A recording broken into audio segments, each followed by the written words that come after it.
T'en as marre des ruptures de stock sur les cartes Pokémon et de la guerre qu'il faut faire pour en avoir? Alors fais comme moi, intéresse-toi au TCG One Piece. Déjà, la première chose à savoir, c'est qu'il y a 3 types de cartes différentes avec des dos de couleurs différentes. Donc la première, ça va être les cartes au dos rouge, ce seront les cartes leaders. Avec grosso modo le personnage principal de votre deck, ce sera toujours des cartes avec des personnages très emblématiques du manga et très puissantes.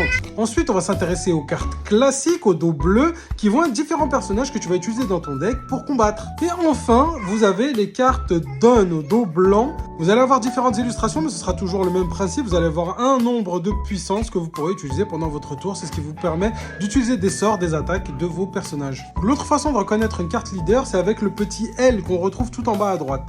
C'est d'ailleurs à cet endroit-là qu'on va retrouver les raretés de toutes les cartes, parce que comme sur les cartes Pokémon, vous avez différentes raretés. Ensuite, dans les cartes normales, vous allez avoir aussi plusieurs types. Donc comme je vous ai montré tout à l'heure, vous allez avoir les personnages que vous allez pouvoir utiliser. Ensuite, vous allez avoir les cartes lieux et les cartes événements. Donc pour les cartes lieux et événements, si on compare au TCG One Piece, c'est un peu les cartes dresseurs. Ça va vous donner des avantages stratégiques dans votre combat et dans votre manière d'utiliser votre deck. Maintenant, je vais vous faire un petit récapitulatif des différentes raretés. Donc je vous montre rapidement. Vous allez avoir donc les cartes communes avec tout en bas à gauche le petit C. Ensuite, vous allez avoir les cartes uncommunes ou peu communes, donc avec UC écrit en bas à gauche. Ensuite, vous allez avoir les cartes rares et à partir de là, on va avoir des cartes foil avec un effet de brillance holographique, très sympathique. Ensuite, on va avoir les cartes SR ou super rares. Là, en l'occurrence, c'est une version alternative, c'est une version parallèle de la carte, donc c'est une ultra rare, c'est une secret. Mais la koala existe aussi en normal, en SR, super rare, normal. Et enfin, vous avez les cartes secret avec le petit SEC tout en bas à gauche.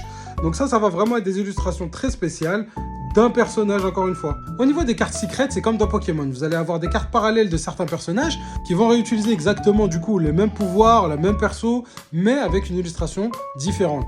Ensuite, vous allez avoir les secrets comme je vous ai montré, vous allez avoir les full art, et du coup la deuxième version, ce sera les most wanted, les avis de recherche.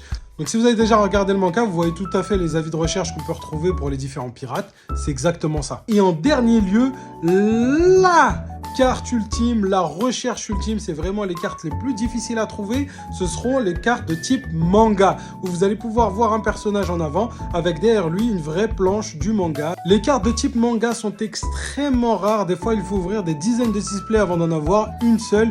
Mais par contre, quand vous en trouvez une, elles sont toutes fabuleuses. Pour le moment, il n'y a que 2 collections qui sont sorties. Le premier set, c'est OP09. Donc on voit bien qu'on a pas mal de retard sur les collections qui sont sorties au Japon ou en anglais.